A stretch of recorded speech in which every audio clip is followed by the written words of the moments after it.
Gelandang andalan Timnas Indonesia Tom Haye menilai Timnas Indonesia seharusnya bisa lolos ke Piala Dunia 2026. Timnas Indonesia harus gugur pada putaran keempat kualifikasi Piala Dunia setelah kalah dari Arab Saudi dan Irak.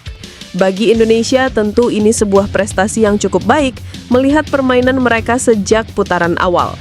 Namun kegagalan untuk bisa bermain di turnamen sepak bola paling bergengsi antar negara tersebut tentu menimbulkan luka. Apalagi bisa dibilang ini jadi jarak terdekat untuk bisa lolos dan akhirnya gagal dimanfaatkan dengan baik.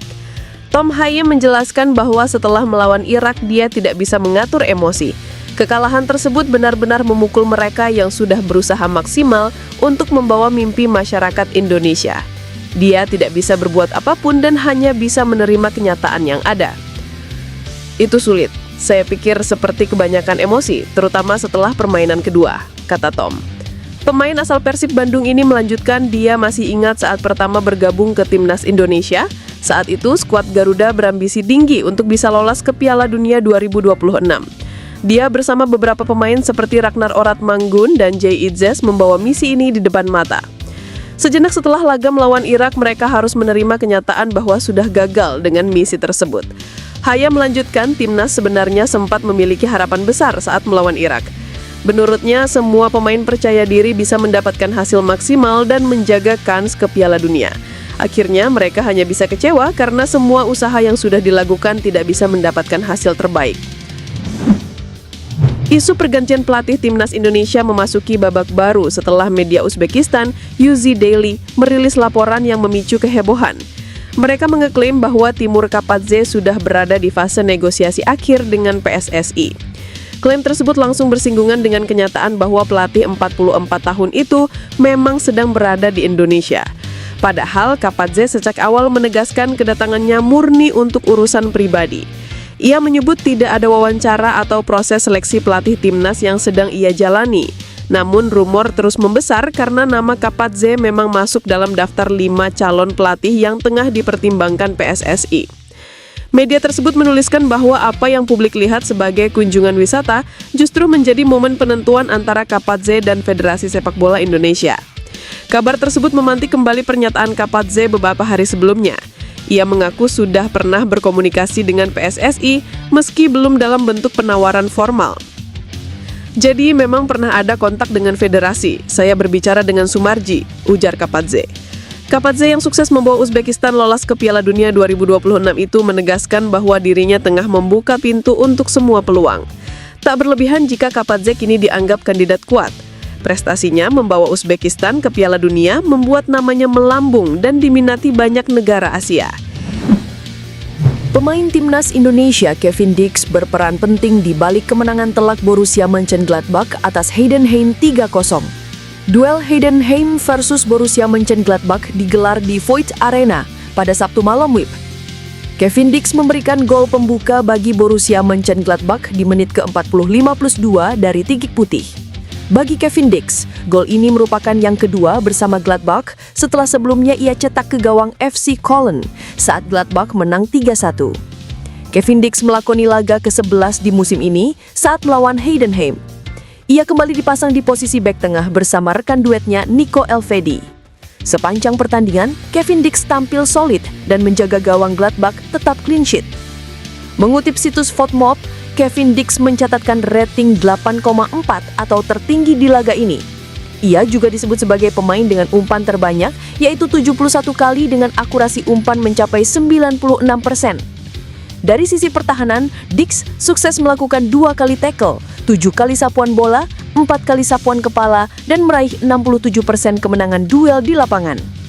Seusai pertandingan, Kevin Dix memuji permainan teman-temannya dan merasa layak mendapat hasil positif di pertandingan ini. Baginya, kesuksesan di pertandingan ini merupakan buah dari kerja sama tim. Kekuatan kami saat ini adalah kerja sama tim. Kami bekerja keras dan kami mendapat ritme yang baik sebagai sebuah tim, ujar Dix. Timnas U22 Indonesia untuk SEA Games 2025 Thailand berpeluang diperkuat oleh beberapa pemain yang sudah mengenyam pengalaman di tingkat senior.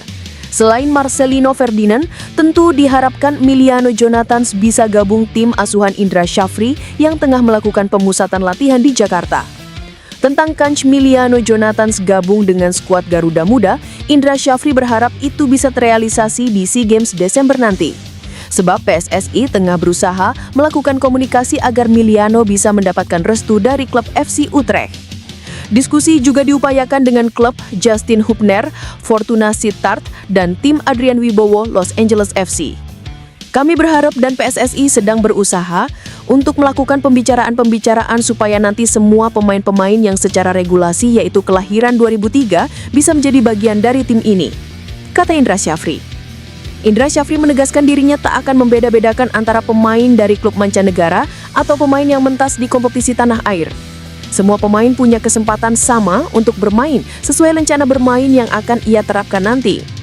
Keberadaan Timur Kapadeh di Jakarta turut menjadi perhatian media Uzbekistan yang menyebut legenda sekaligus mantan pelatih White Wolf itu bakal menangani timnas Indonesia. Kapadeh berada di Indonesia pada Jumat. Bahkan Kapadeh yang melakukan ibadah sholat Jumat di Masjid Istiqlal sempat mengadakan pertemuan dengan media untuk memberikan keterangan soal kedatangan ke Jakarta. Pria 44 tahun itu membantah kehadirannya di Jakarta dalam rangka agenda wawancara sebagai calon pelatih timnas Indonesia. Meski demikian, desas-desus soal Kapadeh menjadi calon juru latih skuad Garuda Muda terus berkembang. Tak hanya di Indonesia tetapi juga di Uzbekistan. Mantan pelatih timnas Uzbekistan Timur Kapadeh hampir ditunjuk menjadi pelatih kepala timnas Indonesia. Menurut sumber, sang spesialis sudah berada di Indonesia, di mana dia sedang melakukan negosiasi akhir dengan Federasi Sepak Bola. Diskusi juga diupayakan dengan klub Justin Hubner Fortuna Sittard dan tim Adrian Wibowo Los Angeles FC. Ketika diwawancara oleh media-media di Indonesia, Kapadeh menjelaskan kedatangannya di Jakarta adalah untuk memenuhi undangan tentang pariwisata. Pada saat yang bersamaan, Kapadeh juga mengaku pernah dikontak PSSI soal pelatih timnas Indonesia. Pria yang pernah bermain sebanyak 119 kali untuk timnas Uzbekistan itu menyatakan tak menutup pintu untuk segala kemungkinan melatih kesebelasan manapun setelah tak lagi menjadi pelatih timnas Uzbekistan.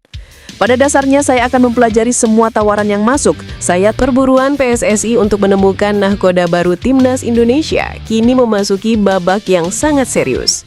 Ketua Badan Tim Nasional Sumarji dilaporkan akan diutus langsung dalam sebuah misi khusus ke Eropa untuk menemui para kandidat pelatih. Kabar ini diungkapkan oleh Wakil Ketua Umum PSSI, Zainuddin Amali. Meskipun Zainuddin Amali tidak memberikan detail spesifik, ia mengonfirmasi bahwa Sumarji memang memiliki agenda penting di benua biru. Menariknya, meskipun misi ini digelar di Eropa, Amali menegaskan bahwa ini bukan berarti pelatih baru sudah pasti berasal dari benua tersebut. Ketika didesak mengenai nama-nama kandidat yang akan ditemui, Amali memilih untuk bungkam dan menyerahkan sepenuhnya kepada Sumarji yang memegang mandat. Amali kemudian memberikan bocoran mengenai alur proses pengambilan keputusan. Sumarji sebagai ketua BTN diberi amanah untuk melakukan wawancara dan menyaring kandidat. Hasil dari pertemuannya di Eropa nanti akan dibawa dan dipresentasikan di hadapan rapat Exco PSSI untuk diambil keputusan final. Misi khusus Sumarji ke Eropa ini menjadi sinyal paling jelas bahwa PSSI kini bergerak cepat dan tidak ingin lagi berlama-lama dalam menentukan arah baru bagi skuad Garuda. Ketua Umum PSSI Erick Thohir memiliki harapan besar agar timnas Indonesia dapat memanfaatkan kesempatan dalam ajang FIFA Series 2026. Indonesia terpilih sebagai salah satu tuan rumah yang akan berpartisipasi dalam ajang yang digelar Maret sampai April tahun depan tersebut. Hal ini memberikan peluang bagi timnas untuk mendapatkan lawan uji coba dari berbagai konfederasi yang tentu menjadi keuntungan tersendiri. Saat ini, pelatih untuk timnas Indonesia masih dalam proses pencarian. PSSI sedang menyeleksi pengganti Patrick Kluivert di kursi peracik strategi. Pelatih baru tersebut akan melakoni debutnya di ajang ini pada tahun depan. Ini adalah kesempatan besar, ujar Erick Thohir. Ia menegaskan bahwa harus ada pemanfaatan maksimal untuk terus menguji dan meningkatkan level timnas Indonesia. Beragam lawan yang akan dihadapi menjadi sarana untuk menunjukkan kemampuan. Erick menambahkan bahwa skuad Garuda harus terbiasa dengan berbagai tantangan. Dia mengharapkan timnas dapat bermain melawan tim-tim yang lebih kuat, yang tentunya akan berpengaruh pada mental pemain. Hasil akhir dari pertandingan akan menjadi tolak ukur perkembangan tim. Kehadiran lawan-lawan tangguh akan memberikan pengalaman berharga bagi mereka.